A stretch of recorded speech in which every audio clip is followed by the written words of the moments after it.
Hello, everyone. Before we start, make sure to like and subscribe to the channel and leave a comment with where you are from and what time you are watching. That way, YouTube will keep showing you stories like this one. Now, let's begin. The Saturday it happened, I was deep into reorganizing my home office in our split-level house in suburban Denver. It was late October around 2018, and I'd been putting off this project 4 months while juggling my freelance graphic design work. The leaves outside had turned that brilliant amber color that only Colorado aspens can achieve. And I remember thinking how perfect the weather was, crisp but not cold, sunny but not blazing. I lived alone then, having moved into that house after my divorce 2 years earlier, and honestly, I loved the solitude. The neighborhood was one of those quiet developments where everyone kept to themselves but would wave if they caught your eye. Nothing ever happened there, which was exactly why I'd chosen it. I was knee-deep in old client files, sitting cross-legged on the carpet surrounded by towers of paperwork, when the doorbell rang at 3:47 p.m. I remember the exact time because I had just checked my phone, annoyed at the interruption. Through the frosted glass panel beside my front door, I could make out the brown silhouette of what appeared to be a UPS uniform. He was holding one of those electronic signature devices and had a medium-sized box tucked under his other arm. Now, here is the thing. I order stuff online constantly, probably too much if I am being honest, so a delivery didn't seem unusual. But something about the way he was standing made me pause with my hand on the doorknob. He was positioned at an odd angle, kind of turned away from the door like he was checking something behind him. And he kept shifting his weight from foot to foot in this nervous, jittery way that didn't match the usual confident stance of the regular delivery drivers. When I opened the door, the first thing that hit me was his smell. Not body odor, but this weird combination of cheap cologne and something medicinal, like rubbing alcohol or hand sanitizer. He was younger than most delivery drivers I'd seen, maybe mid-20s, with these pale gray eyes that didn't quite meet mine when he spoke. His uniform looked authentic in a fat first glance, light brown shirt and shorts. The company logo on his chest, but the fabric seemed thinner than usual, and the logo had this slightly off color. Like when you print something on your home printer, and the brown comes out more orange than it should. Package 4. He glanced down at his device, which I noticed wasn't even turned on. Miss Jennifer Moss? That was me, but the way he said it, like he was asking a question rather than confirming, made my chest feel tight. Still, I nodded and reached for the box, expecting him to hand it over and leave. Instead, he pulled the box back slightly and said he needed to verify some information first because it was marked as high value. His voice had this weird flatness to it, like he was reciting lines he'd memorized but didn't quite understand. He asked if I could confirm the last 4 digits of my phone number, which seemed reasonable enough. Except legitimate delivery drivers had never asked me that. They just scan, hand over, and go. But I rattled off the numbers anyway, and that's when things shifted. He smiled, but only with his mouth, not his eyes, and said there was a problem with the delivery address in their system, that it was showing up as incomplete. Could he step inside for just a moment to call his supervisor? He held up an old flip phone as if that explained everything, saying the reception was terrible outside and he didn't want to get in trouble for a failed delivery. Every instinct in my body was screaming at me to say no, to close the door, but I heard myself saying, "Sure," just for a minute, and stepping aside to let him in.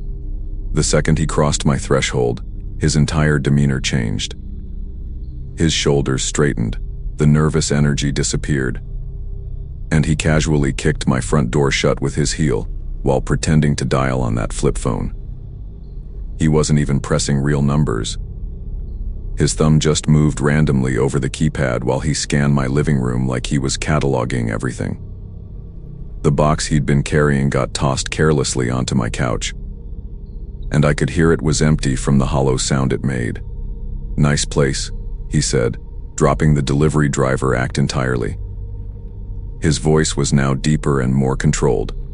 "You live here alone?" That question hit me like ice water in my veins. I tried to keep my voice steady when I said my husband would be home any minute, but he just laughed. Not a cruel laugh.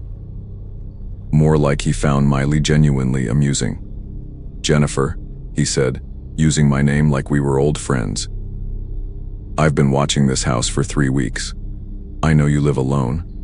I know you work from home on Mondays, Wednesdays, and Fridays. I know you get real Chinese food from that place on Sheridan every Sunday night, not the chain stuff. And I know you haven't had a visitor in 10 days. My mind was racing, trying to process what was happening while simultaneously looking for ways out. The back door was through the kitchen, but he was positioned between me and both exits. My phone was in my office upstairs, useless. The panic must have shown on my face because he held up both hands in a mock peaceful gesture and said he wasn't there to hurt me. He just needed a place to lay low for a few hours. Apparently, he'd gotten into some trouble. He didn't elaborate on what kind. Figured a nice, quiet house in a nice, quiet neighborhood would be perfect. "We're going to be roommates for a little while," he announced, walking over to my kitchen and opening my refrigerator like he owned the place. He pulled out a bottle of orange juice, didn't bother with a glass, and drank straight from it. The casual violation of it, the way he just made himself at home, was somehow more terrifying than if he'd been actively threatening. He wiped his mouth with the back of his hand and told me to sit on the couch and act normal if anyone came to the door. "And Jennifer," he added, pulling something from his pocket that I couldn't quite see but didn't need to. "Let's not make this complicated." For the next 2 hours, we sat in my living room in the most surreal hostage situation imaginable. He made me turn on the television and put on some nature documentary about penguins, keeping the volume at a normal level so everything would seem regular from the outside. Every few minutes, he'd get up and peek through the blinds, careful not to disturb them too much. He told me his name was Kyle, probably a lie, and that by midnight, everything would be fine and he'd leave. The weirdest part was how conversational he was, commenting on the documentary like we were friends hanging out. "Did you know penguins mate for life?" he said at one point, never taking his eyes off the screen. That's commitment right there. I kept thinking about my neighbors, the Washingtons next door, how they were probably making dinner right now, completely unaware of what was happening 20 feet away. Around 5:30, he got hungry and made me cook something, standing right behind me in the kitchen while I made spaghetti with shaking fingers. He even complimented my sauce. Said his mom never put enough garlic in hers. The breaking point came when my doorbell rang at 6:45. We both went rigid. Through the peephole, I could see my friend Nancy from book club holding up iDish. I'd completely forgotten she was dropping off her banana cream pie for tomorrow's church bake sale. We'd arranged it weeks ago. Kyle pressed close behind me, and I could feel something hard pushing against my lower back. "Get rid of her," he whispered, his breath hot on my neck. "Be natural. Remember, I know where you work, where you shop, where you run in the mornings." My hand trembled as I opened the door just a crack, keeping the chain on. Nancy's face lit up when she saw me, and she launched into a story about how she'd used her grandmother's recipe this time. Holding up the pie like a trophy, I managed to tell her I was feeling sick, might be the flu. And could she just leave it on the porch? But Nancy, sweet Nancy, who never met a problem she couldn't solve with food and conversation, insisted on coming in just for a moment to put it in my refrigerator herself. She actually tried to push the door open wider, saying she'd make me some tea while she was at it. In that moment, something inside me just snapped. Maybe it was the absurdity of the situation, or maybe it was Nancy's kindness, contrasting so sharply with the nightmare I was living. But I suddenly found my voice. "Nancy," I said loudly, very loudly. "I threw up 3 times today. 3 times. I practically shouted the last part, and then I did something I'd never done before. I made the most convincing retching sound I could muster, really selling it with grotesque, gurgling noises." Nancy immediately stepped back, her face scrunching up in disgust and sympathy. But here is the thing. Nancy's husband, Tom, was a retired cop, and they had this system where if she ever felt unsafe, she'd text him a specific emoji. I knew this because she'd told our whole book club about it, after a string of break-ins last year, while still fake gagging. I managed to wheeze out, "Nancy, you know that emoji you told us about? The one Tom knows?" Her eyes went wide for just a second. Then she played along perfectly. "Oh, honey, you rest up. I'll just leave this right here," she said, setting the pie down carefully. As she walked back to her car, I saw her pulling out her phone. And I knew she got it. Kyle must have sensed something was off because he grabbed my arm hard enough to leave bruises and dragged me away from the door. "What emoji? What were you talking about?" His casual demeanor was completely gone now, replaced with paranoid fury.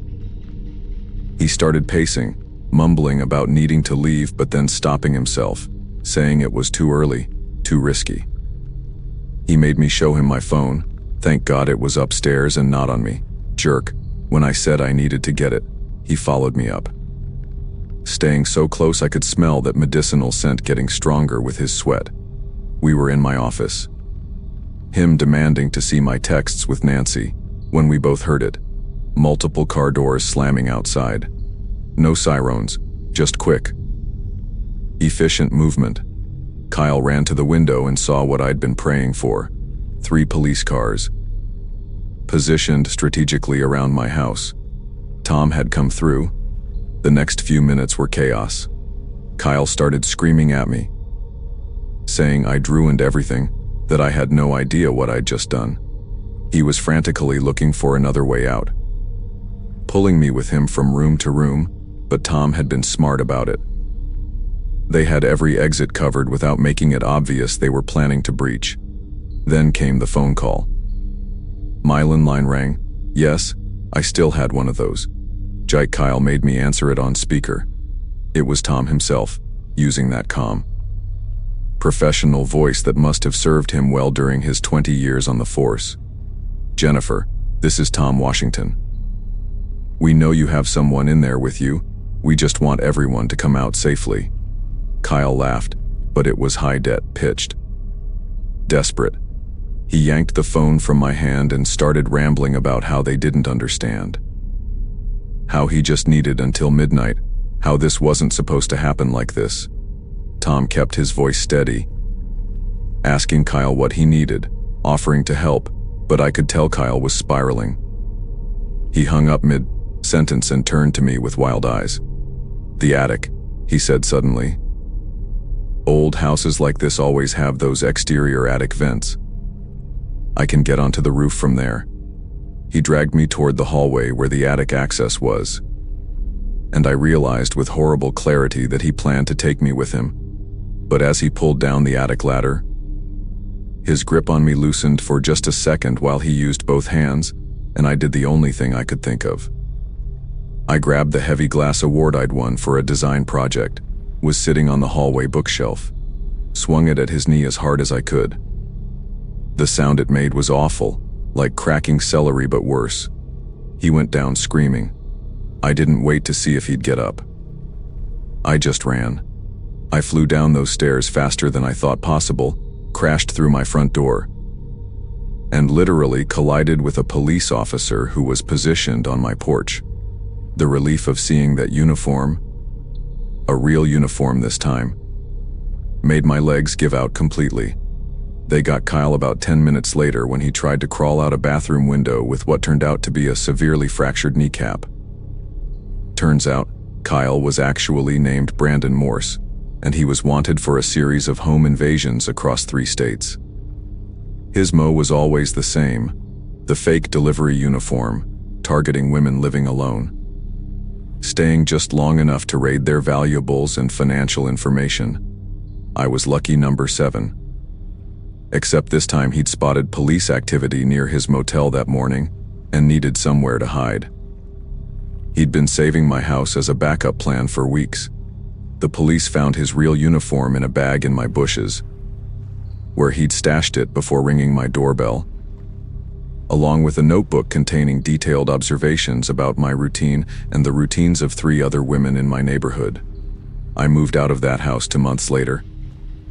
Not because I was forced to, but because I could never shake the feeling that the walls had absorbed some of that day's terror. Every time I opened the refrigerator, I'd remember him drinking from my orange juice bottle. Every time someone rang the doorbell, even when I was expecting them, my heart would pound until I could verify who it was through the window. Nancy and Tom checked on me constantly those first few weeks. And Nancy even stayed over a few nights when the anxiety got to bad. The other women from his notebook were notified. And one of them, a nurse named Valerie who lived 3 streets over, told me she'd noticed a delivery truck parked near her house multiple times, but thought nothing of it. We all started a group chat, strange as that sounds, bonding over our shared miss with Brandon Morse. He got 15 years. By the way, his lawyer tried to argue that he never physically hurt anyone, but the judge didn't buy it. Sometimes I wonder if he's keeping notes on someone in prison the way he kept notes on us these days. I live in an apartment building with a doorman and security cameras everywhere, and I haven't ordered anything online in 3 years. Every package goes to my office now, where there are always people around. And if you are wondering why I am sharing this story, it's because last week, a woman in Boston opened her door to a fake cable repairman. She wasn't as lucky as I was. Trust those instincts, folks. That uncomfortable feeling when something seems wrong. It's your brain trying to save your life.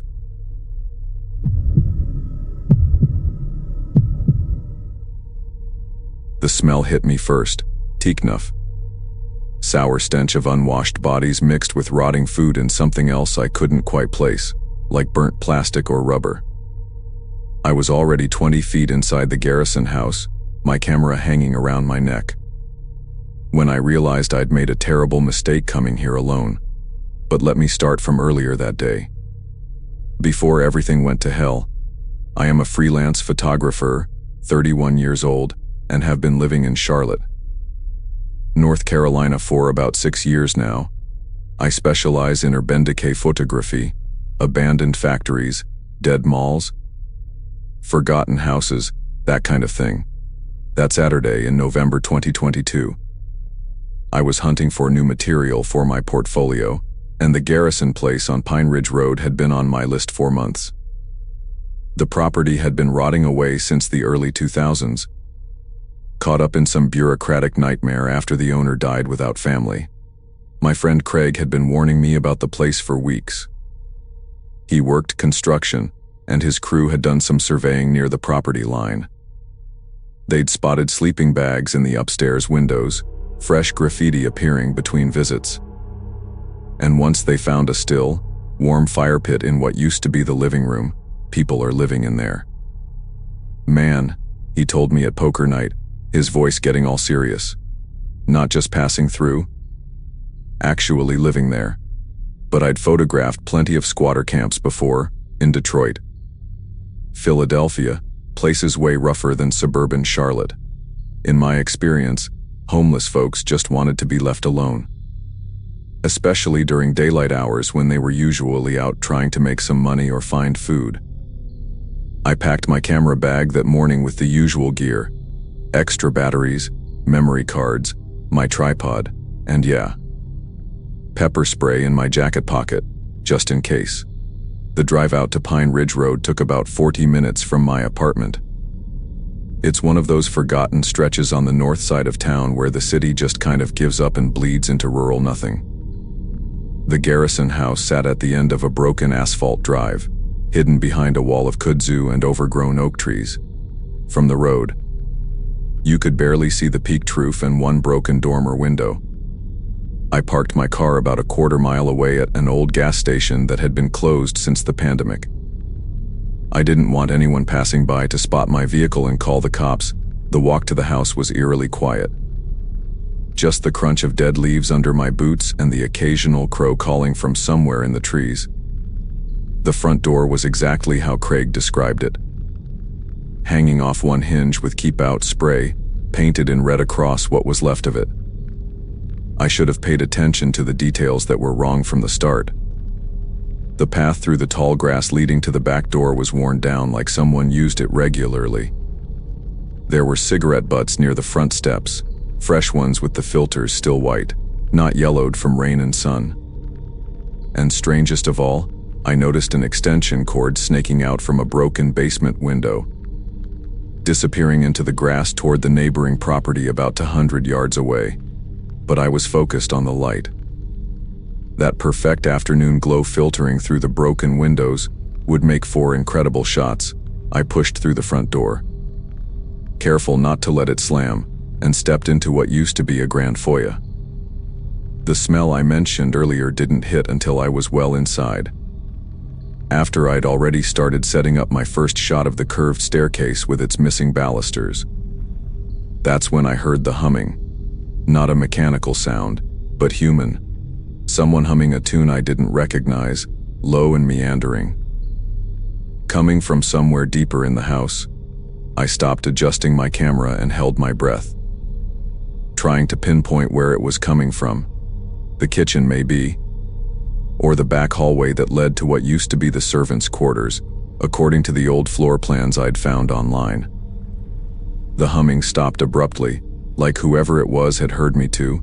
I called out a friendly, "Hello? Just here taking some photos. Don't mean to bother anyone." My voice echoed off the water-stained walls and came back to me sounding thin and scared. No response. I waited maybe 30 seconds. Convinced myself it was just somebody passing through who'd probably already slipped out the back. And went back to my camera. The living room was my next stop. A massive space with a collapsed section of ceiling that let in these amazing shafts of light. I was crouched down, framing a shot of an old armchair covered in black mold, when I noticed the sleeping setup in the corner. Not just a sleeping bag, but a whole camp. A stained mattress on wooden pallets to keep it off the damp floor. Plastic storage bins lined up against the wall, clothes hanging from a makeshift line strung between 2 exposed beams. A camp stove sat on a piece of plywood with canned goods stacked beside it. Beans, tumut soup, tuna tlen organized by type. Someone had built a small shelf out of broken doors and cinder blocks, with paperback books arranged alphabetically by author. This wasn't just squatting. Someone had made this their home. And from the look of things, they'd been here 4 months. Maybe longer. I was backing away from the camp, trying to decide if I should just leave, when I saw the notebooks. There must have been 40 or 50 of them, those black and white composition notebooks you get at the dollar store. Stacked in neat rows on a wooden crate. The top one was open, and even from 10 feet away, I could see it was filled with writing. Tiny, cramped handwriting that covered every inch of the page. Even the margins, but what made my chest tighten was what I saw next to the notebooks. A collection of Polaroid photos tacked to the wall in a grid pattern. They were all of people taken from a distance, people at the gas station down the road, people walking dogs, people getting mail. I stepped closer, and my breath caught. The bottom row was all photos taken through windows, people watching television, eating dinner, sleeping. In one of them, I could make out the date written in ballpoint pen at the bottom. 3 days ago. The floorboards creaked above me, not the settling kind of creak old houses make, but the deliberate sound of weight shifting from foot to foot. Someone was upstairs, directly overhead, and they were moving toward the staircase. I grabbed my camera bag, my heart hammering so hard I could hear it in my ears. and started backing toward the front door. But then I heard footsteps from the kitchen, to quick, light steps. Like someone trying to move quietly but failing. There were at least 2 people in the house with me, and they'd positioned themselves to cut off both exits. The humming started again, louder this time, coming from upstairs. The same meandering tune, but now there were words mixed in, barely audible. Something about visitors and keeping and staying. I couldn't make out all of it.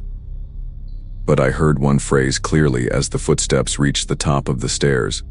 Finally, someone came to stay. I did the only thing I could think of. I ran for the collapsed section of the living room ceiling. The hole was about 8 feet up, but debris had created a kind of ramp of broken plaster and splintered beams. I scrambled up, my camera bag swinging wildly, scraping my palms on exposed nails and rough wood. Behind me, I heard someone burst through the kitchen doorway, not running but walking with these measured, patient steps. "Where are you going, photographer?" The voice was raspy, like someone who'd been smoking for decades. "We saw you taking pictures. We've been watching you for 20 minutes. Jerome upstairs, he says you got nice equipment. Expensive stuff." I hauled myself through the hole just as footsteps thundered down the stairs. My jacket caught on something and tore, but I kept going, finding myself in what must have been a bedroom. Now open to the sky where the roof had caved in. The room was worse than downstairs. Sleeping bags everywhere. At least 6 of them, arranged in a circle around a battery-powered lantern. The walls were covered in more photos. But these were different. They were all of the same house, taken from various angles and distances, at different times of day. My stomach dropped when I recognized it. It was my apartment building, photographed from the coffee shop across the street, from the parking garage next door, from the bus stop out front. Mixed in with the photos were handwritten notes. 3rd floor. Corner unit. Lives alone. Leaves at 9 a.m., Mondays and Wednesdays. No roommate, no girlfriend. Parks in spot 47. They'd been watching me, following me. This wasn't random. They knew exactly who I was when I walked through that door. The humming was getting closer, echoing up through the hole I'd just climbed through, but now there were other voices too, coming from different parts of the house. 3, maybe 4 distinct voices, all talking to each other, coordinating. The collapsed roof was my only way out. I could see the sky, gray and overcast, about 12 feet above me. The edges of the hole were jagged with broken rafters and twisted metal. But there was a beam that looked solid enough to hold my weight. I threw my camera bag up first. It landed on the roof with a heavy thud. Then I started climbing. Behind me, someone's head appeared through the hole in the floor. It was a woman, maybe 40, with tangled gray hair and eyes that didn't blink enough. "Jerome," she called out, never taking her eyes off me. "He's going through the roof. Get the ladder from the shed." I pulled myself up faster, feeling the beam groan under my weight. My foot slipped, sending a shower of shingles sliding down. And for a moment I thought I was going to fall right back down into that room with her. But I managed to grab the edge of the roof and haul myself up, rolling away from the hole just as hands reached up, trying to grab my ankle. I ran across that roof like my life depended on it, which it probably did. The whole structure was rotting. Every step sent pieces of it crumbling away, and I could hear it creaking and shifting beneath me. I made it to the edge and looked down. It was maybe a 15-foot drop to the ground, onto dead grass and probably broken glass and God knows what else. But I could hear them behind me, multiple people now climbing up through that hole, and Jerome, or whoever, was coming around the side of the house with a ladder. I jumped. I landed hard on my right ankle and felt something pop. But adrenaline kept me moving. I limped and ran through the overgrowth, branches tearing at my clothes, until I reached my car. I've never driven so fast in my life. I didn't stop until I was at the police station downtown, where I filed a report with shaking hands while an officer looked at me like I was crazy. They sent a unit out to check the house that evening. But whoever those people were, they were gone. Cleaned out completely, like they'd never been there at all. Even the extension cord was gone. The only thing they found was my camera bag, sitting in the middle of that upstairs room with all the memory cards missing.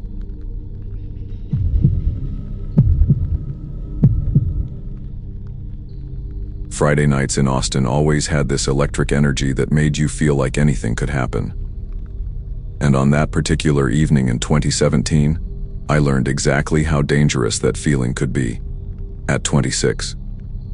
Working as a graphic designer at a small marketing firm downtown, my life had fallen into a comfortable routine of deadlines, coffee runs, and weekend parties that bled into Monday morning regrets. I lived in a cramped apartment with 2 roommates who were never around, which meant I spent most weekends seeking out the company of others, bouncing between house parties and dive bars with a rotating cast of co-workers and college friends. That night's destination was my coworker Melissa's place, one of those sprawling suburban houses with a pool and a massive backyard that seemed designed for hosting 50 drunk people at once. I arrived around 9 o'clock, started with craft beers before switching to vodka sodas, dancing to whatever playlist someone had thrown on, riding that perfect buzz where everything becomes hilarious and everyone seems fascinating. By 2 in the morning, the crowd had thinned to maybe a dozen people, and I was sprawled across Melissa's leather couch, squinting at my phone while trying to order an Uber that kept showing surge pricing at triple the normal rate. $60 for a 15-minute ride home. My friend Jason dropped onto the cushion next to me, his car keys making that distinct metallic jingle as he pulled them from his pocket. And even through my own haze, I noticed how deliberately he was moving, how carefully he was trying to appear sober. "Hey, I can drive you home," he offered, pronouncing each word with that exaggerated precision drunk people use when they're convinced they're fooling everyone around them. Stopped drinking like an hour ago. Had a bunch of water and some of that pizza from earlier. I am good to go. He lived 2 blocks from my apartment.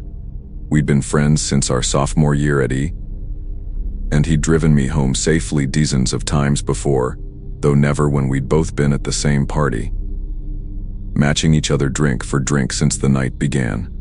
My phone battery was flashing at 8%. My credit card was already maxed from holiday shopping earlier that week, and Jason was standing there with this expectant smile, already heading toward the door like my answer was a foregone conclusion. I remember doing that drunk math in my head.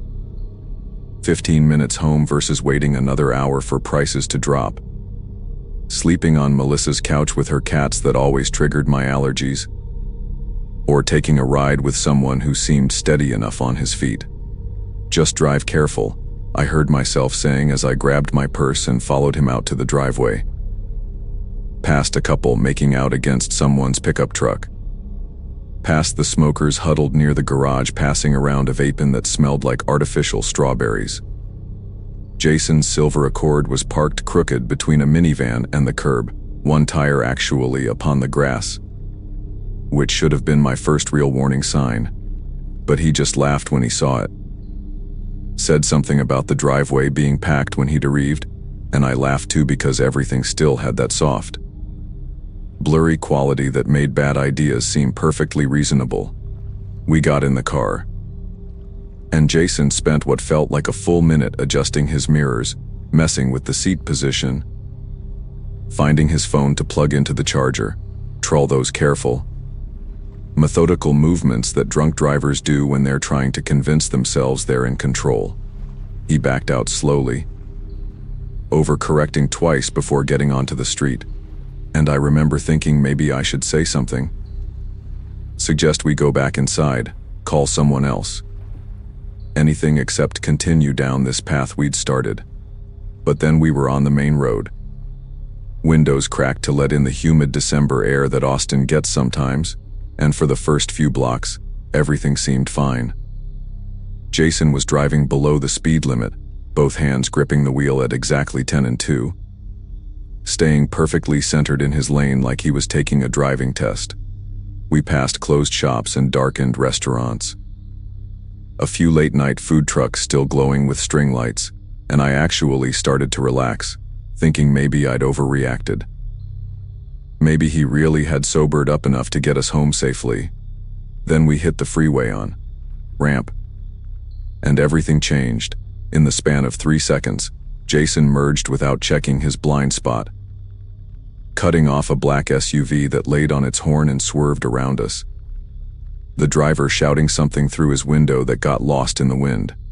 Jason just laughed, actually laughed, and pressed harder on the accelerator, suddenly doing 70 in a 55 zone, weaving slightly between the painted lines like he was trying to thread a needle with a baseball bat. My seatbelt felt like the only thing keeping me anchored to reality as the speedometer crept up to 75. Then 80, the broken white lines blurring into a continuous stream beneath us. "Jason, slow down," I said, trying to keep my voice calm, even though my heart was hammering against my ribs. My fingers digging into the door handle so hard I thought it might snap off. He turned to look at me, took his eyes completely off the road to look at me, and his pupils were huge, unfocused, like he was seeing me from underwater. "What?" "I am fine. We're almost there," he slurred, and that's when I realized he wasn't just drunk anymore. Sometime between the house and the freeway, whatever adrenaline or concentration had been keeping him functional had completely evaporated. The car drifted into the right lane without warning, tires hitting those raised bumps on the shoulder that are supposed to wake up drowsy drivers. The whole vehicle shuddered like it was coming apart at the seams. Jason jerked the wheel left, overcorrecting so hard we shot across 2 lanes, missing the back bumper of a semi-truck by what couldn't have been more than 6 inches. I could see the truck driver's face in his side mirror, eyes wide with shock, already reaching for his radio, probably to call 911. We were doing 85 now, Jason's foot seeming to have forgotten the brake pedal existed. And I watched the exit signs flash by: Riverside, Oltorf, Woodward, knowing mine was coming up, but also knowing there was no way he could handle an exit ramp at this speed without wrapping us around a concrete barrier.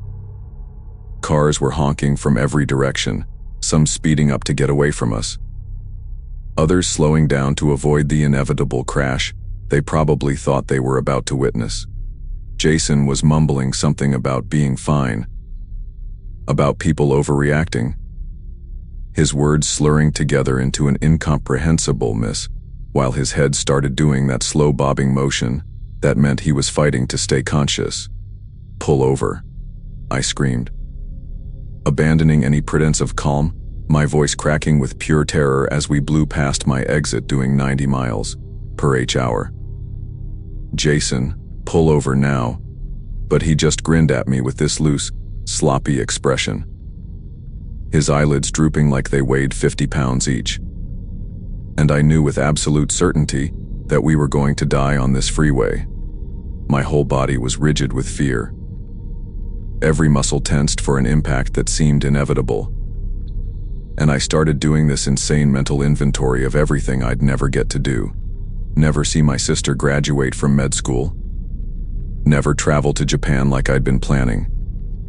Never apologize to my mom for our stupid fight about Thanksgiving plans. The speedometer hit 95, and the engine was screaming, the whole car vibrating like it might come apart. And then Jason's chin dropped to his chest for a full second, 11,000, before his head snapped back up. In that moment of pure instinct and desperation, I grabbed the wheel from the passenger side, trying to keep us straight while Jason's hands went slack.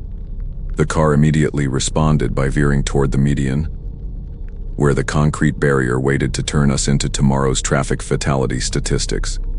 Somehow, and I still don't understand the physics of this, my yanking the wheel while screaming Jason's name directly into his ear jolted him back to semi-consciousness.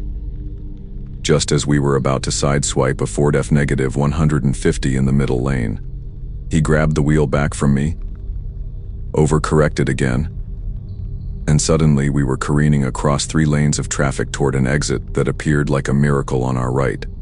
Jason took it at 60 miles per h, tires screaming against the asphalt, the back end of the Accord fishtailing as we flew down the ramp toward a red light at the bottom.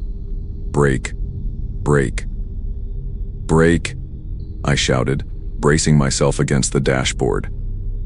And Jason stood on the pedal so hard that we skidded sideways through the intersection, barely missing a stop sign before coming to a violent stop in the parking lot of a 24-hour Walgreens. The silence after the engine died was the loudest thing I'd ever heard, broken only by our ragged breathing and the distant sound of sirens that might have been for us or might have been for someone else entirely. Jason was slumped over the steering wheel, passed out or close to it, and I sat there for maybe 30 seconds, just trying to convince my body that we'd actually stopped moving, that we were actually still alive. With shaking fingers, I unbuckled my seatbelt and stumbled out of the car, my legs barely supporting me as I made it around to the driver's side.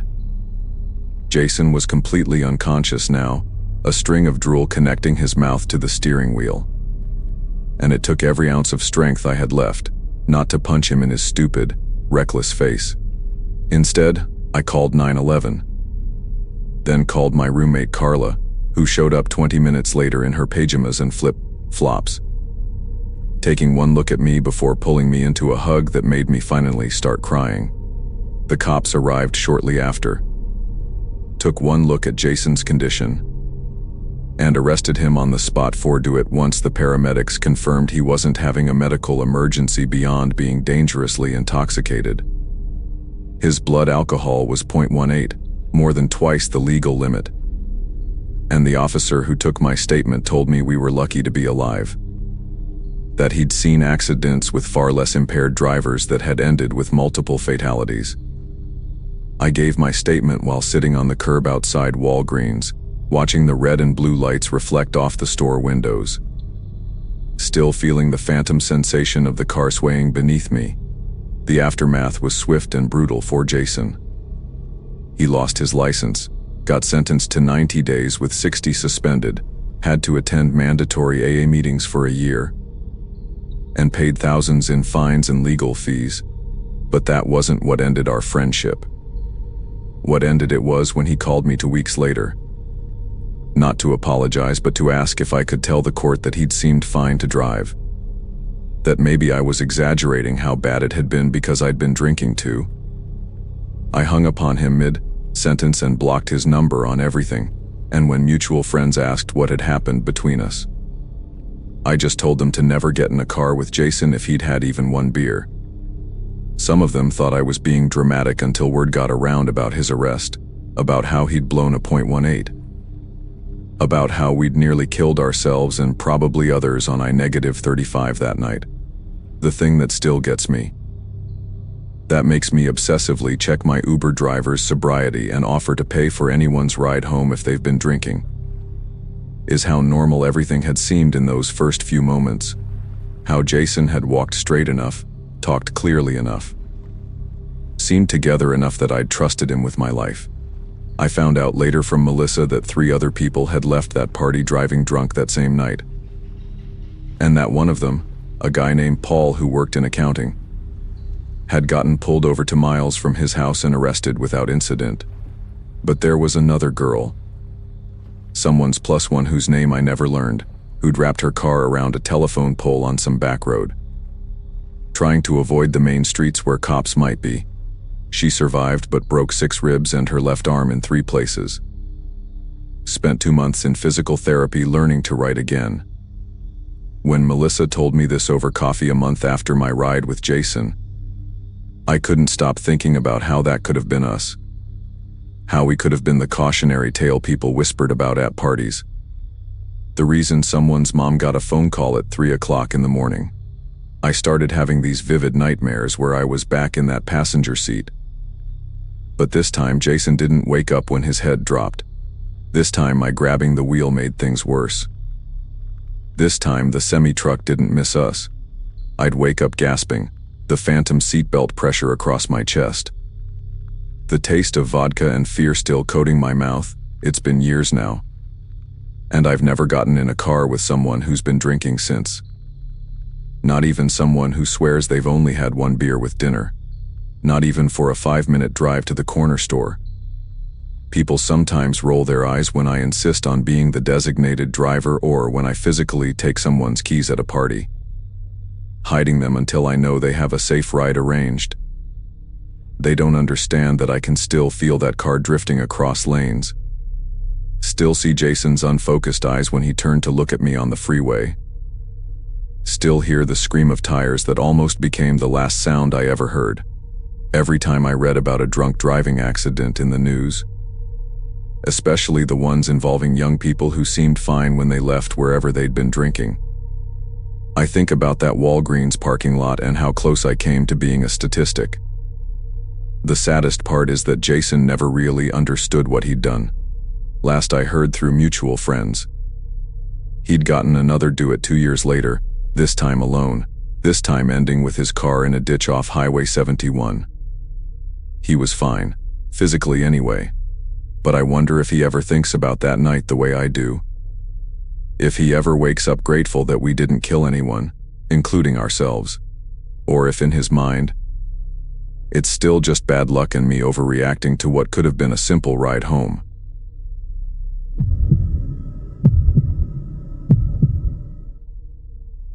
The marketing startup that hired me in Seattle promised innovation and creativity, but mostly delivered 60-hour weeks and lukewarm coffee in the break room.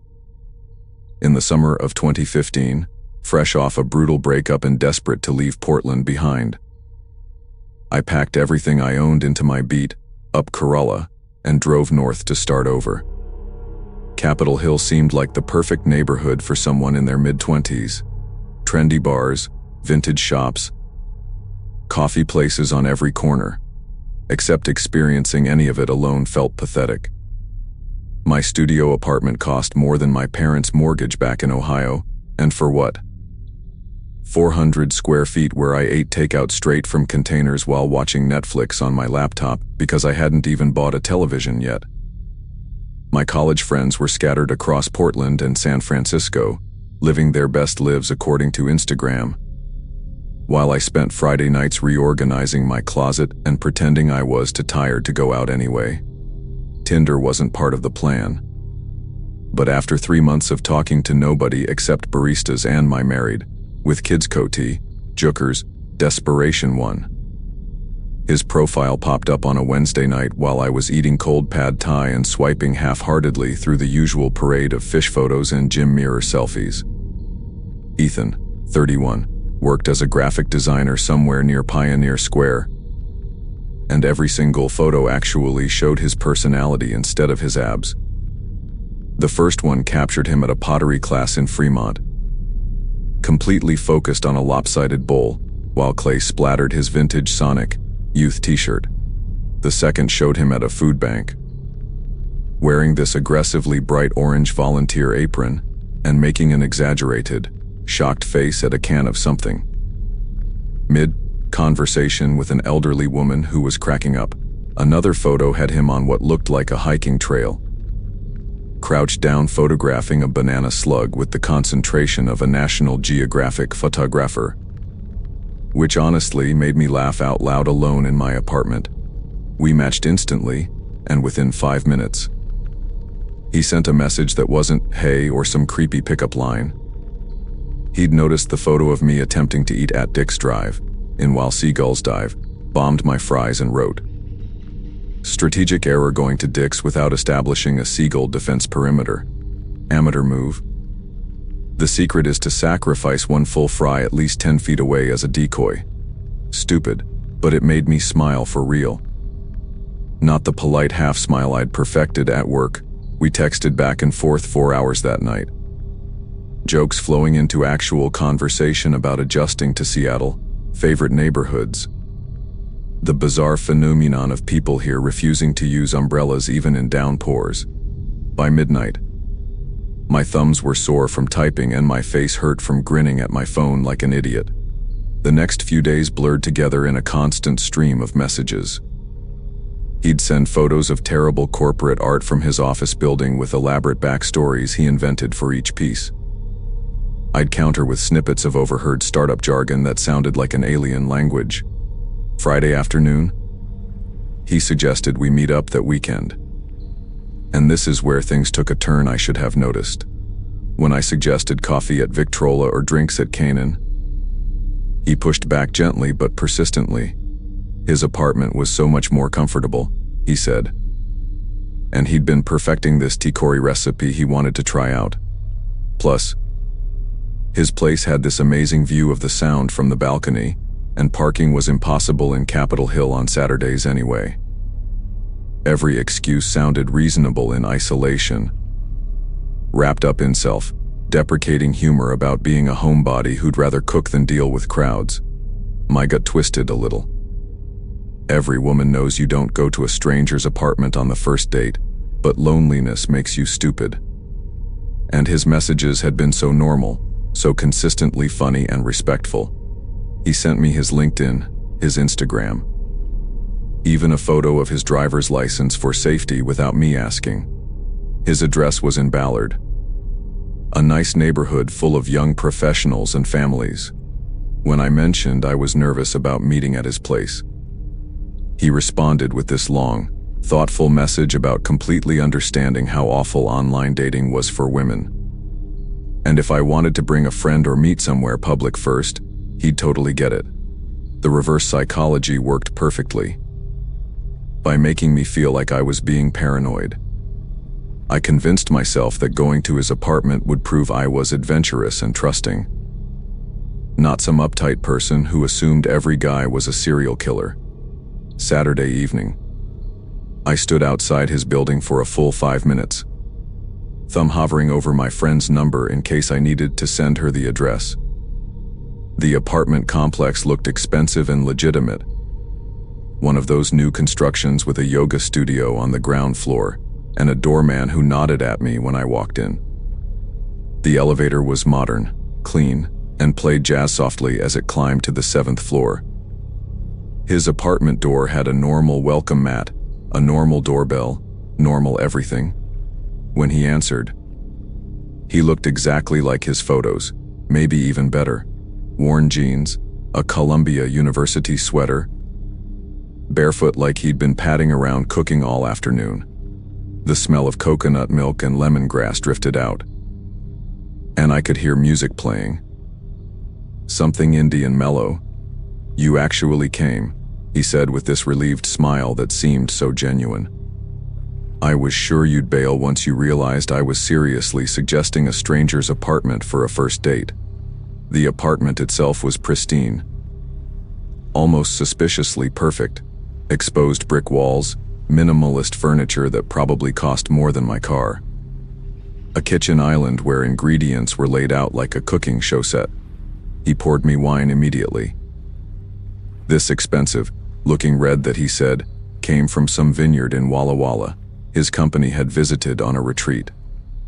I sipped it slowly while he chopped vegetables with practiced precision, telling stories about his worst cooking disasters, asking about my favorite restaurants in Portland.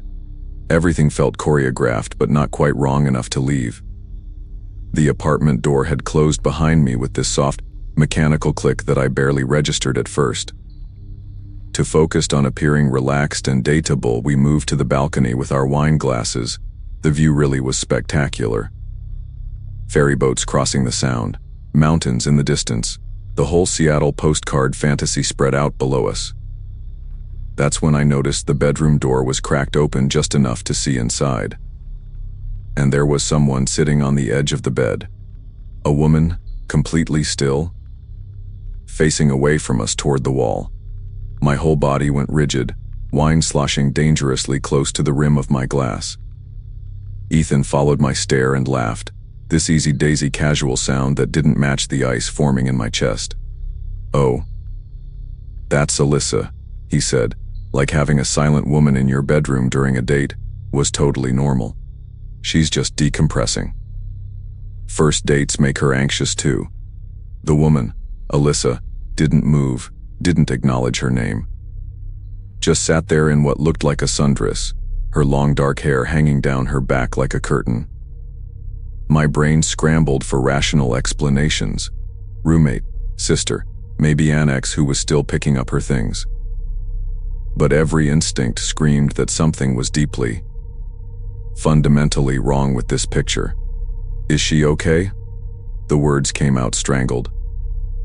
My throat suddenly dizzed, dry despite the wine. Ethan waved his hand dismissively, steering me back toward the kitchen with a gentle pressure on my elbow that felt more like hurting than guiding. She gets like this sometimes. Some people need time to adjust to new situations, he said it so matter of factly, like he was describing a quirky personality trait instead of a woman sitting motionless in his bedroom during our date.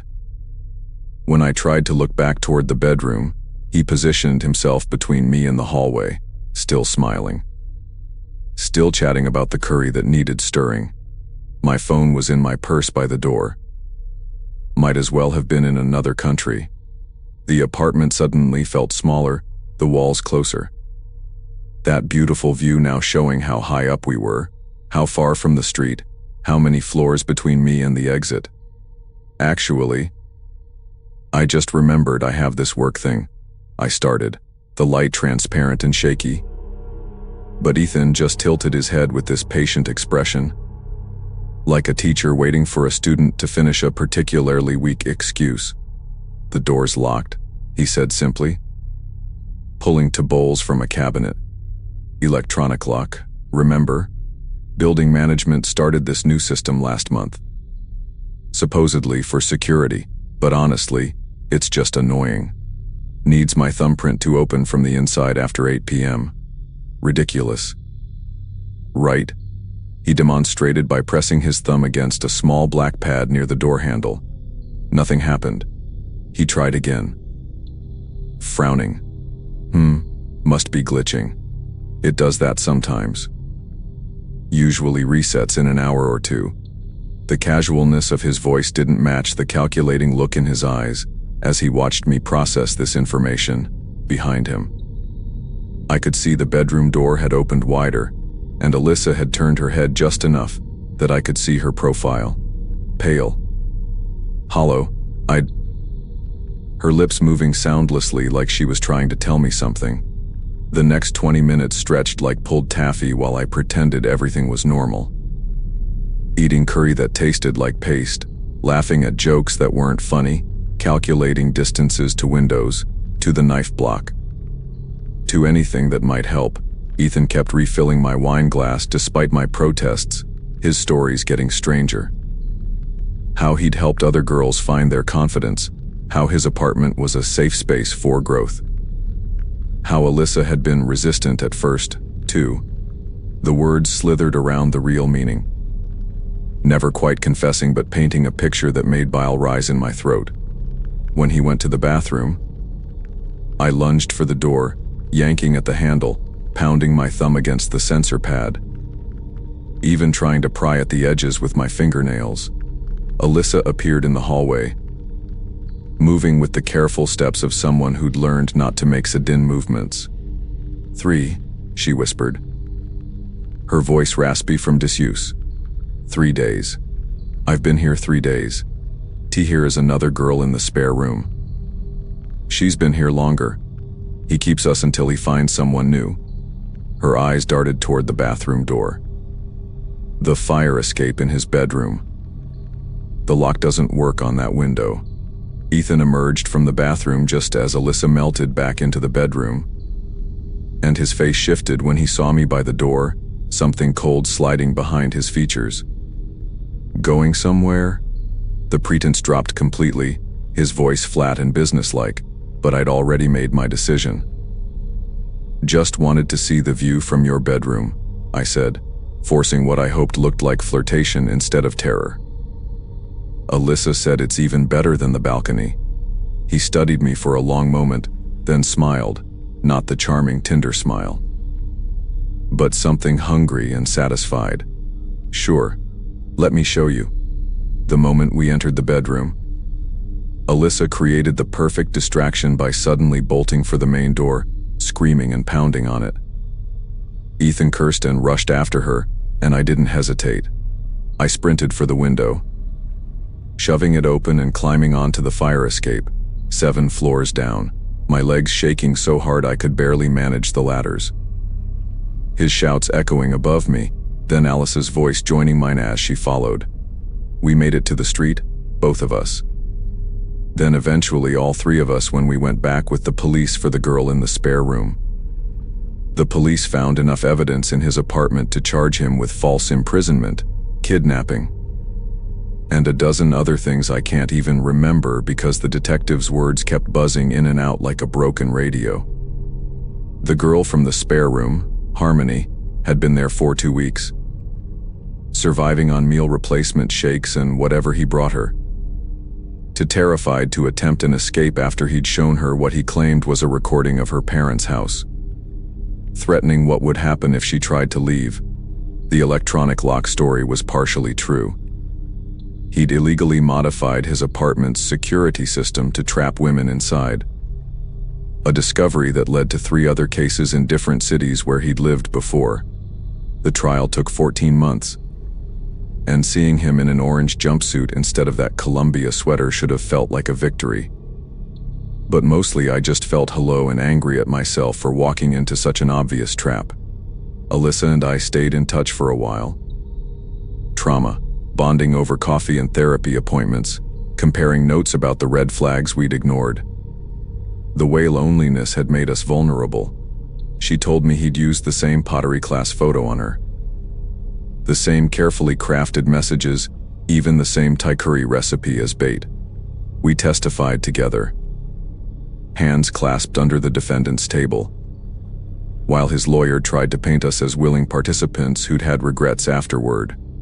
30 years he got, with the possibility of parole in 15. Sometimes I still check my door locks obsessively at night, and I haven't used a dating app since. But at least I can sleep knowing he's locked up now, and his door only opens when someone else decides it should. The irony isn't lost on me, and I hope it's not lost on him either. Sitting in a cell he can't thumbprint his way out of.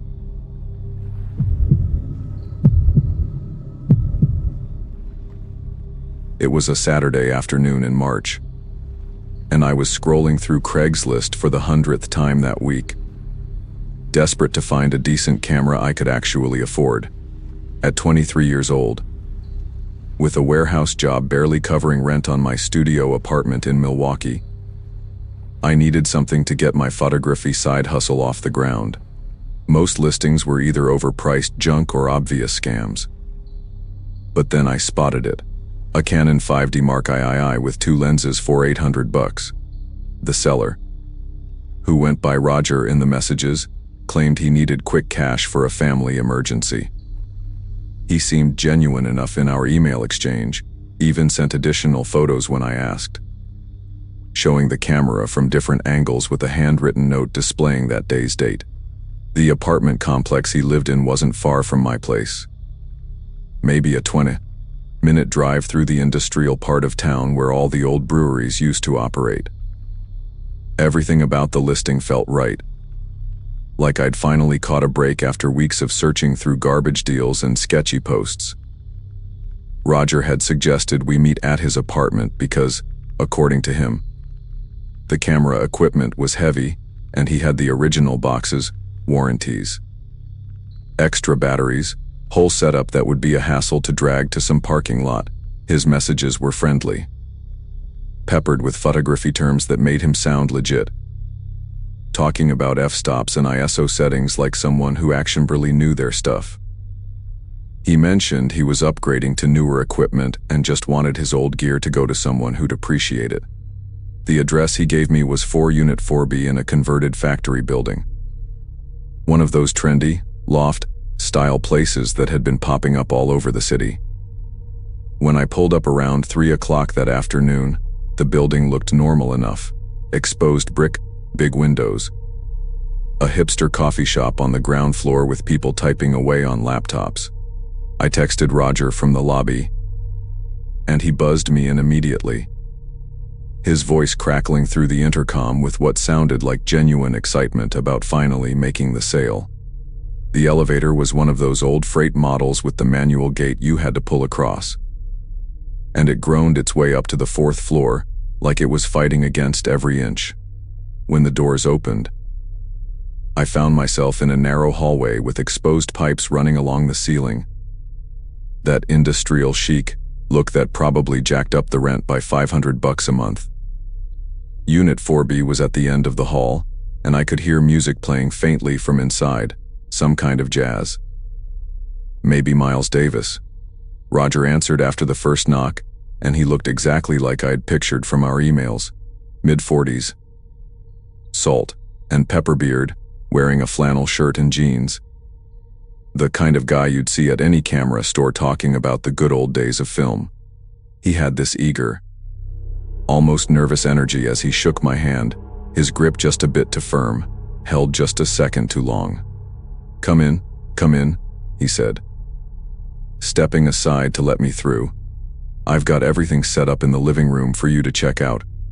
His apartment was huge, way bigger than I expected, with floor-to-ceiling windows overlooking the city and expensive-looking furniture that seemed barely used. But what caught my attention immediately were the locks on the door.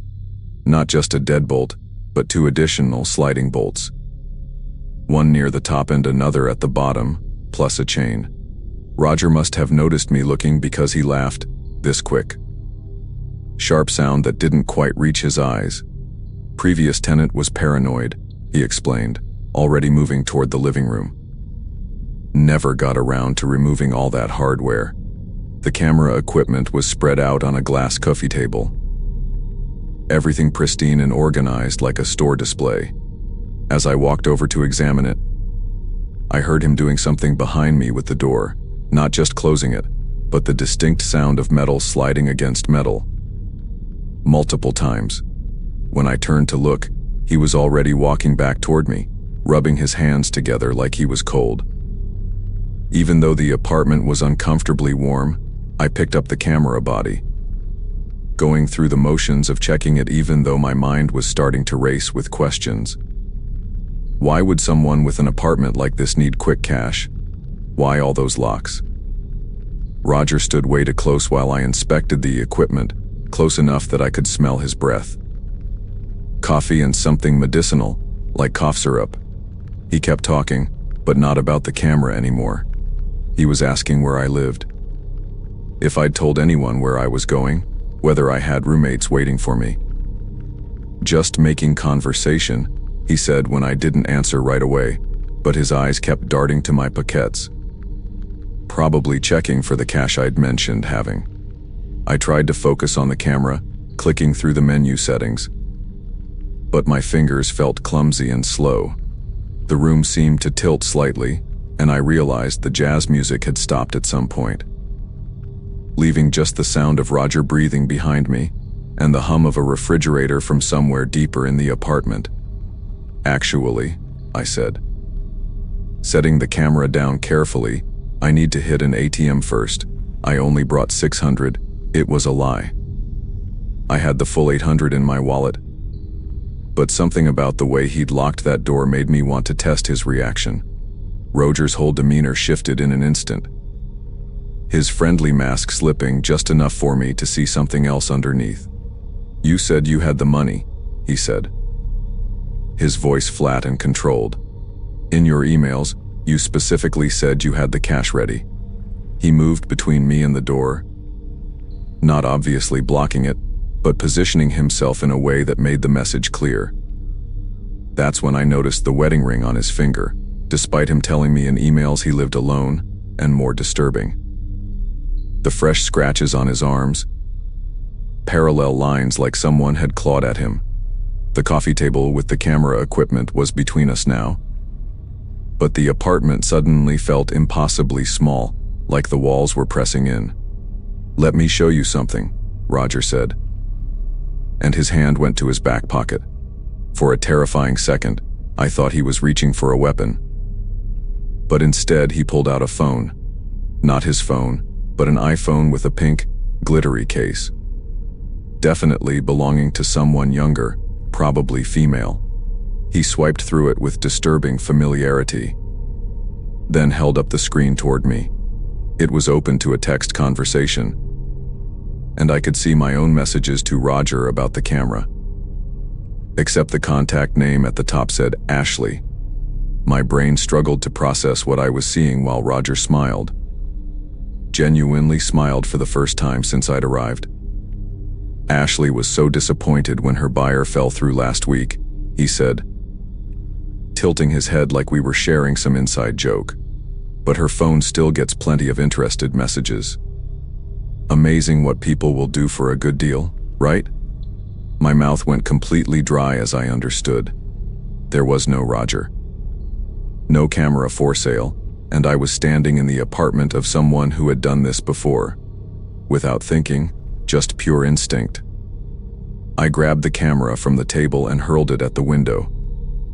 The sound of it hitting the glass was like a gunshot in the quiet apartment, and even though it didn't break through, it left a spiderweb of cracks. Roger lunged forward, not at me, but at the camera, scrambling to pick it up like it actually mattered to him. That gave me the seconds I needed to bolt toward the door, my fingers fumbling with the locks while my whole body shook with adrenaline. The chain was easy, but the sliding bolts were stiff, painted over, and Roger was already getting up. The camera cradled in his arms like a baby. "That's a $1,200 lens," he screamed. His careful composure completely gone. The bottom bolt finally gave way just as his hand grabbed my shoulder, fingernails digging through my shirt. I twisted hard, hearing fabric tear, leaving him holding a piece of my shirt as I yanked the door open and stumbled into the hallway. I ran toward the elevator but could hear Roger behind me, his bare footsteps slapping against the concrete floor. The freight elevator was still on the 4th floor, but there was no time to pull that heavy gate closed and wait for it to descend. I spotted the stairwell door and crashed through it, taking the steps 3 at a time, using the railing to swing myself around each landing. Roger followed 4 floors, his shouts echoing in the stairwell.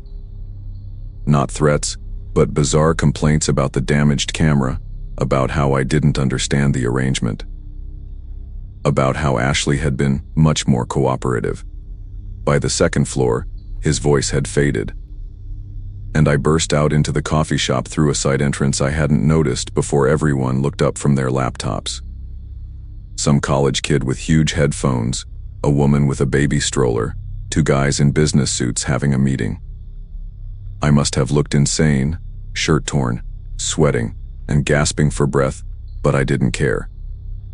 I kept moving straight through the shop and out onto the street. And I didn't stop running until I reached my car 4 blocks away, where I'd parked it to avoid paying for a meter. My hands shook so badly it took 3 tries to get the key in the ignition. As I drove away, I kept checking the mirrors, expecting to see Roger somehow following me. But there was just normal Saturday traffic. At a red light, I finally pulled out my phone to call the police but hesitated. What would I even say? That I went to buy a camera and the seller was creepy? That he had someone else's phone? I didn't even know his real name, and technically, he hadn't done anything illegal that I could prove. Instead, I drove to a busy gas station and sat in my car for 20 minutes, doors locked, trying to stop shaking. I searched online for Ashley Milwaukee missing person and found 3 different results from the past year. One of them, Ashley Brennan, 19 years old, had disappeared after telling her roommate she was going to buy a laptop from someone online. She was never found. The police report mentioned her phone last pinged at an address in the industrial district. But the lead went nowhere. I sat there staring at her photo, this girl with bright eyes and a genuine smile, knowing exactly where her phone was now. I did end up calling the police from that gas station parking lot, giving them every detail I could remember, the apartment number, Roger's appearance, the pink phone case, Ashley Brennan's name. The officer who took my report sounded interested at first, especially when I mentioned Ashley, but then asked if I'd been physically harmed or if any crime had been committed against me. When I admitted that technically no, I hadn't been hurt and nothing was stolen, his tone changed. He said they'd look into it and have someone check the apartment, but warned me that without evidence of a crime, there wasn't much they could do. 2 days later, a detective called me back. They'd sent officers to Unit 4B, but the tenant, a Mr. George Hoffman, wasn't home. The building manager said Hoffman had been a model tenant 40 years, quiet, paid rent on time. Without a warrant, they couldn't search the apartment. And my story alone wasn't enough for a judge to sign one. The detective suggested I be more careful about meeting strangers from the internet, and that was that. 4 weeks afterward, I checked Craigslist obsessively, looking for new camera listings that seemed too good to be true. I found for that matched Roger's style, same kind of friendly tone, similar excuses about needing quick cash, all suggesting to meet at their place. I reported each one, sent screenshots to that detective, even made a dummy email account and responded to one just to confirm the writing style was the same. Nothing ever came of it. Ashley Brennan is still listed as missing. I know Roger, or George, or whatever his real name is, probably still lives in that apartment with its multiple locks and someone else's phone, maybe several phones by now. Sometimes I dream about that moment when he showed me Ashley's phone, the casual way he swiped through it. And I wake up drenched in sweat, thinking about what would have happened if that Kamori hadn't been so important to him. If he'd chosen to grab me instead of it. I don't buy anything online anymore. I know that's not rational. But every time I even think about it, I remember the sound of those locks sliding closed behind me and Roger's breath on my neck while I held that camera. Trapped in a stranger's apartment with no easy way out.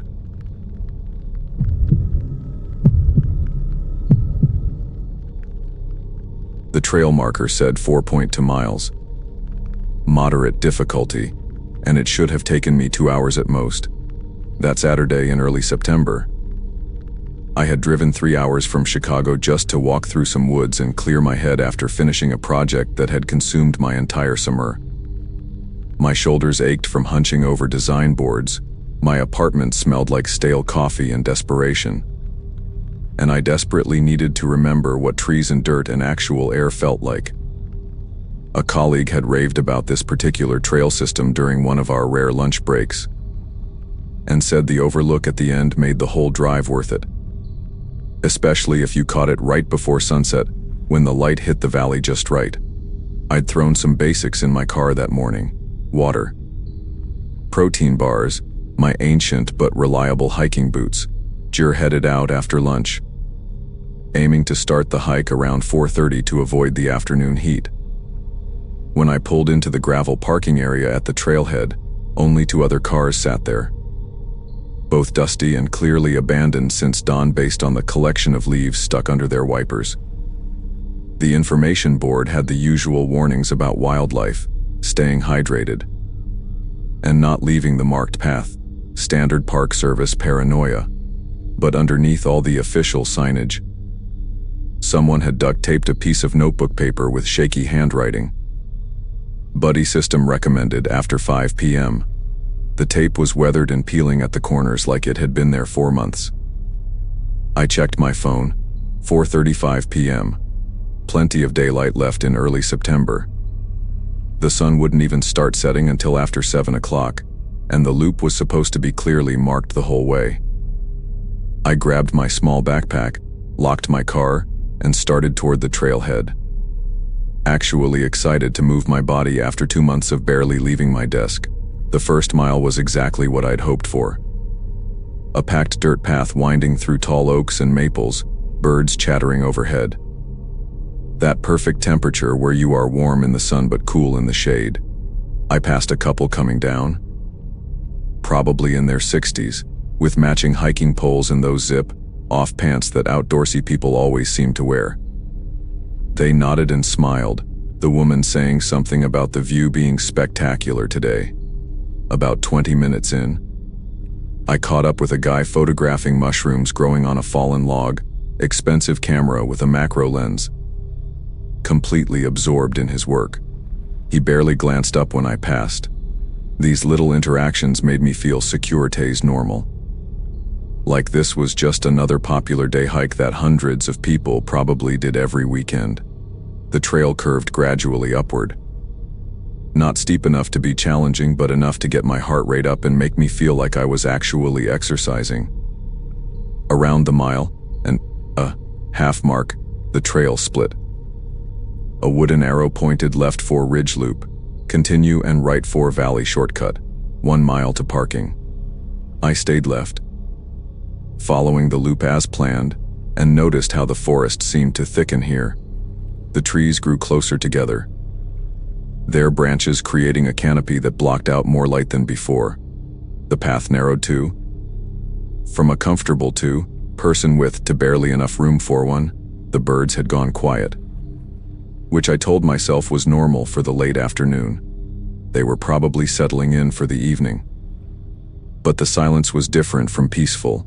It was heavy, like the forest was holding its breath. I could hear my own footsteps crunching on twigs and dried leaves, my breathing getting slightly labored from the incline. And underneath it all, this weird sensation that made me turn around for the first time. The path behind me was empty. Just shadows and trees, but I couldn't shake this feeling that the forest was watching me. Not in a mystical way. Just aware. That's when I heard it. A soft crack about 30 feet behind me, like someone had stepped on a branch. I stopped. Listened, told myself it was probably a deer or a raccoon. Wildlife, right? These woods were full of animals. But animals don't usually follow the trail. They cross it, maybe parallel it for a bit.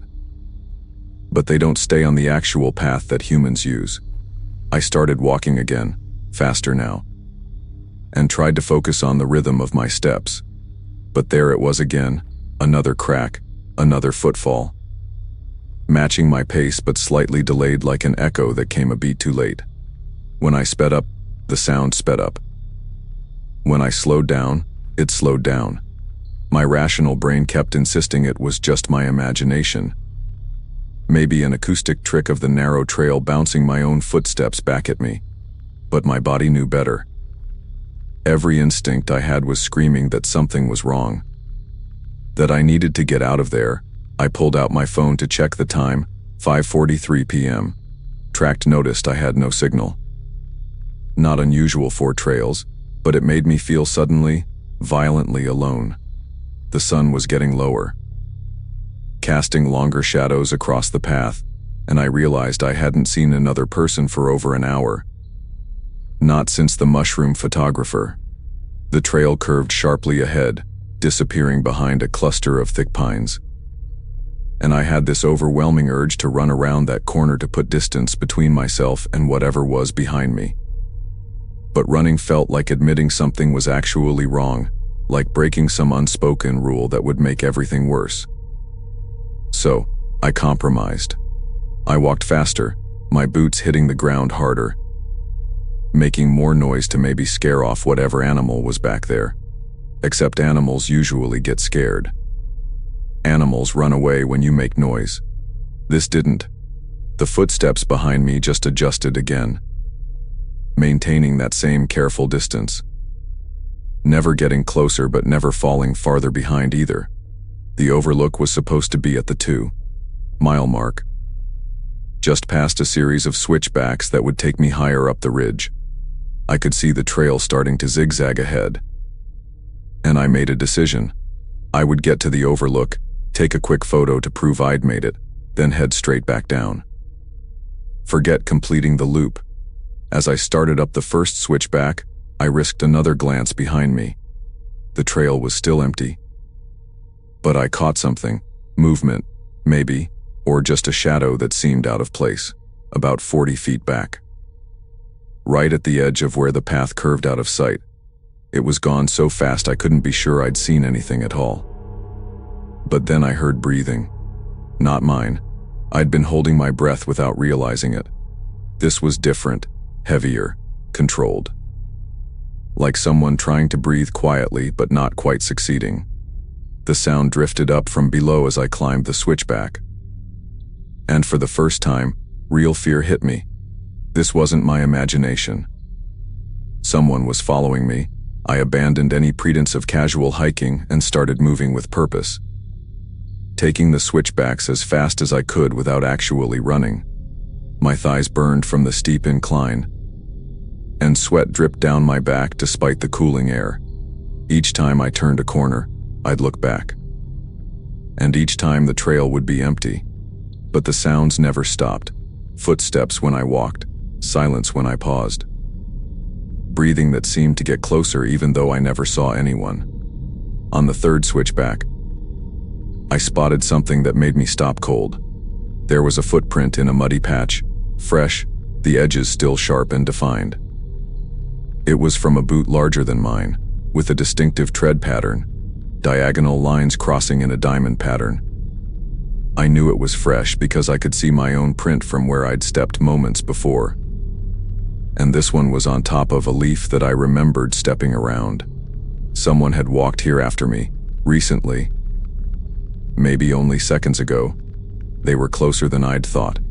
The overlook came into view suddenly, opening up from the claustrophobic forest into a wide, rocky outcrop with a wooden railing along the edge. The valley spread out below, bathed in golden late, afternoon light. Absolutely beautiful and absolutely irrelevant because all I could think about was that I was trapped. The overlook was a dead end. The only way out was back the way I'd come. I walked to the railing, pretending to admire the view while my mind raced through options. I could hear footsteps approaching now, no longer trying to match mine, just steady and deliberate on the gravel. I gripped the railing and turned around. A man emerged from the tree line, tall, maybe mid-40s, wearing dark hiking clothes and those same boots I'd seen the print from. He had one of those faces that was completely forgettable, except for his eyes, pale gray, unblinking, focused on me with an intensity that made my stomach clench. He didn't say anything. Just walked to the opposite end of the overlook and stood there, hands in his pockets, looking out at the view like any normal hiker would, but nothing about this was normal. The way he positioned himself between me and the trail back, the way he kept glancing at me from the corner of his eye while pretending to look at the scenery, the small smile playing at the corner of his mouth, like he was enjoying some private joke. I pulled out my phone, made a show of taking photos of the valley, then pretended to check messages even though I still had no signal. My mind was calculating distances.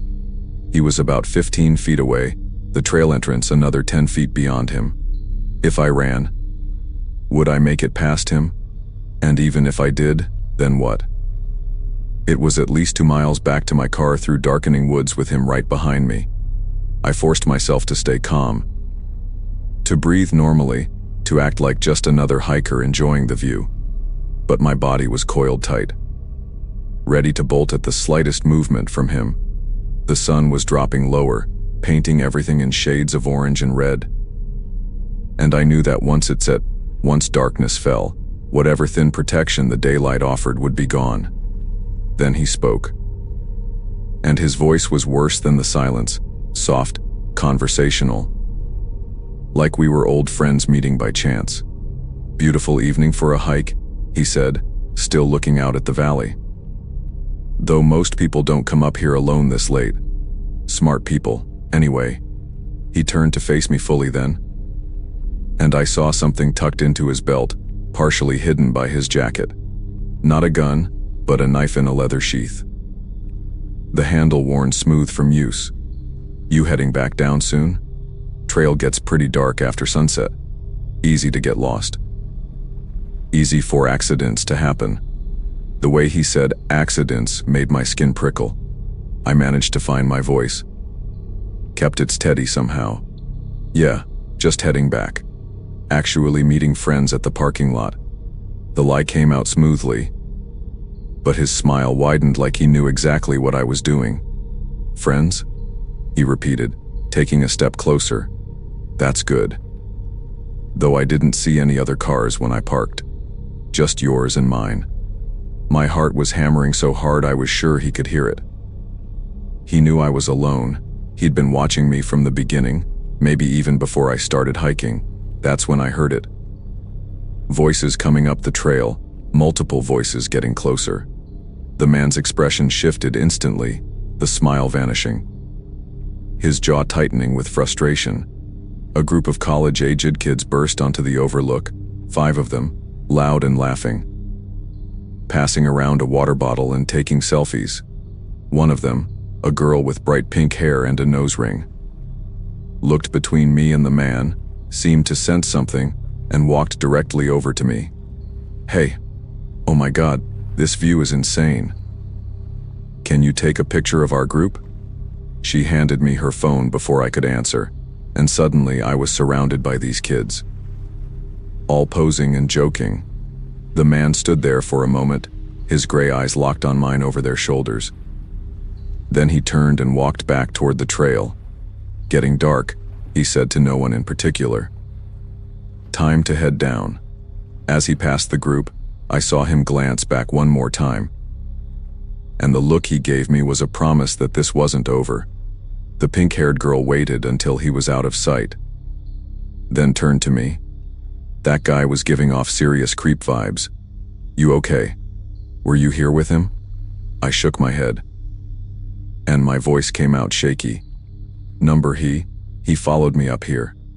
Her eyes widened, and she immediately linked her arm through mine. "You are walking down with us. No arguments." The hike down was surreal. These kids, TQ, were from a local college, out celebrating someone's birthday, formed a protective circle around me without making it obvious. They were loud, taking flash photos that lit up the darkening trail, making enough noise to scare off any wildlife within a mile radius. The pink-haired girl, whose name was Jade, stayed right next to me the whole time, asking me questions about anything and everything except what had happened up there. But every time we rounded a corner, every time the trail narrowed, I could see her friends scanning the woods, looking for that man. About halfway down, one of the guys in the group mentioned seeing fresh boot prints going off the trail into the woods. That same diamond pattern I'd noticed earlier. "Weird for someone to go bushwhacking when it's getting dark," he said. And they all moved a little closer to me. We reached the parking lot just as the last bit of sunlight disappeared behind the trees. My car was there, and so was another one. A dark blue pickup truck with mud splattered on the sides, parked right next to mine. So close I'd have to squeeze to get into the driver's door. The college kids waited while I got in, Jade actually standing between the two vehicles like a guard while I started the engine. As I pulled out, my headlights swept across the tree line, and I saw him standing just inside the woods, maybe 20 feet from the parking lot. Perfectly still, watching. The kids saw him too. I heard one of them shout something, but I was already driving, my tires spinning on the gravel as I accelerated toward the main road. I didn't stop shaking until I was back on the highway, surrounded by other cars and streetlights and civilization. I called the park service the next morning to report what happened. But the ranger I spoke to sounded unsurprised, tired even. They'd had complaints before, he said, single hikers, usually women, reporting someone following them on that trail. They'd never caught anyone. Never found anything concrete enough to close the trail or post warnings beyond that handwritten note someone had taped to the sign. He took my information, said they'd increase patrols, but we both knew that meant nothing. I haven't been hiking alone since then. I joined a hiking group, always go with at least 3 other people, and I never, ever stay out past 5 p.m. Sometimes I think about that man, wonder if he's still out there on that trail, waiting for someone else to come along alone. And sometimes, when I am home safe and the memory doesn't seem quite as sharp, I think about that pink-haired girl and her friends, how they didn't hesitate to help a stranger. That's the part I try to focus on, not the gray eyes or the knife or the promise in his final look. But the fact that when I needed them, those kids were there. Still, I know I got lucky. Really, really lucky. And I know somewhere out there, he's still hiking those trails, still watching. Still waiting for someone who won't be.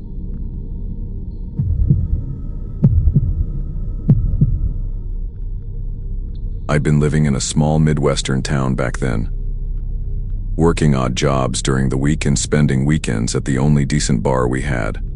Everyone in town knew each other, and it wasn't unusual to run into the same group of faces every Friday night. That evening, I'd gone out with a couple of friends from work, nothing out of the ordinary. We drank, we laughed, and we sang along to the jukebox until my throat was raw. By the time the place closed, I knew I'd had too much.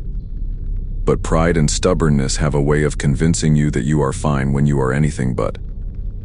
My buddies told me to crash at their place, but I brushed it off. The thought of my own bed pulled me harder than reason. The streets were quiet as I made my way to my car. The kind of silence that makes every step sound exaggerated. My keys jingled in my pocket, and in hindsight, that noise felt louder than it should have. Sliding into the driver's seat, the smell of stale cigarettes and spilled beer from past nights hit me, mixing with the faint scent of gasoline that always lingered in that old sedan. I remember fumbling with the ignition, taking a second longer than usual to get the engine started. The dashboard lights glowed a dull orange, and for a moment, I sat there staring at them like they were daring me to make the worst decision of my life. The first stretch of road wasn't too bad.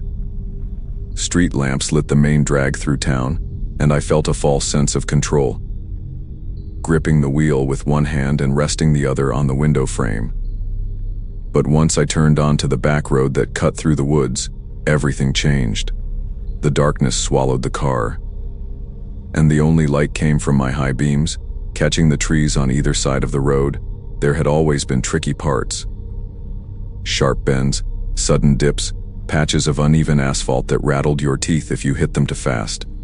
My head was buzzing, my eyes struggling to focus, but I kept pressing forward, convinced I could handle it.